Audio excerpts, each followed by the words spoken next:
to start, there's a lot of questions you guys have been asked over the years, and I want to talk about music, I want to talk about songwriting, technology to some degree, but let's go back to the analog era to start with. You guys are growing up in Bellevue, and one thing I don't think I've ever known, did you guys share a bedroom or did you have your own separate bedrooms? We shared a bedroom up until we got to be a certain age, and our older sister left for college, and then we got to, spread out. But there was a bedroom that was sort of the guitar room, and that's where we really hung out together the most. Okay, well, let's start. Why don't you, Nancy, describe Ann's bedroom? Tell us what was on the walls, what was like, or the guitar room, if the guitar room is more interesting. Well, our bedroom became a show place increasingly through the late 60s. As the late 60s got more and more psychedelic, so did our bedroom. And we had stuff like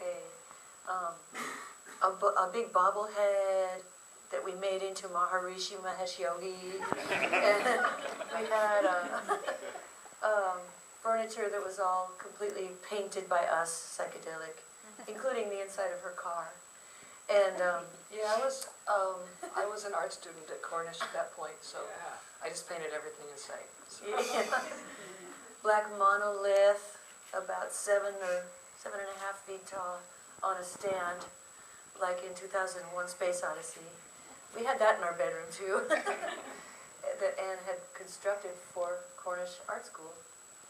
And that was where Led Zeppelin got the idea for the object.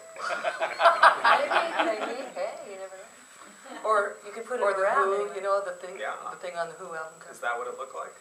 No, it was black. It was exactly like the one in the movie.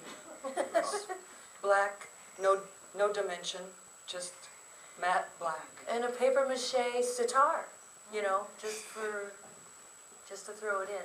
And real guitars, and we had fake cigarettes that we rolled out of paper with a box that said draggy faggy baggies, because it was very Beatle to have that, We pretended we smoked like the Beatles and stuff. So we were pretty cool when we were, 17 and stuff. Well, okay, so she's given us the description here. I was going to ask you to do the same for, what her room was like. Was it any different when she had a separate bedroom? Was there something embarrassing that, was there a David Cassidy picture on the wall or something like that? No, that would be, there was nothing like David Cassidy in Nancy's life at all. That went completely by her. She did, however, paint on her window. She painted "I love you" in psychedelic writing. But it wasn't to anybody in particular. It was just the way she was as a child. She would look out and see the Seattle rain falling, and she'd feel all romantic, and she'd be listening to Simon and Garfunkel, and so she would paint on the wall. And that was really dear. It just was all about her, what she was like. Her room was pretty spare because we spent all the time in the guitar room. And I presume the guitar room is where the albums are. Yeah. So. And the turntable and the. Take us through the stack of albums. If it looked like my house, there's a stack of albums, or maybe you were more organized and had them on a shelf. But in the first kind of the heavy rotation, what are the albums we're leafing through? If we can go back in time. They're on a shelf and precariously leaning. And there's Revolver and Rubber Soul and Beatle 65 and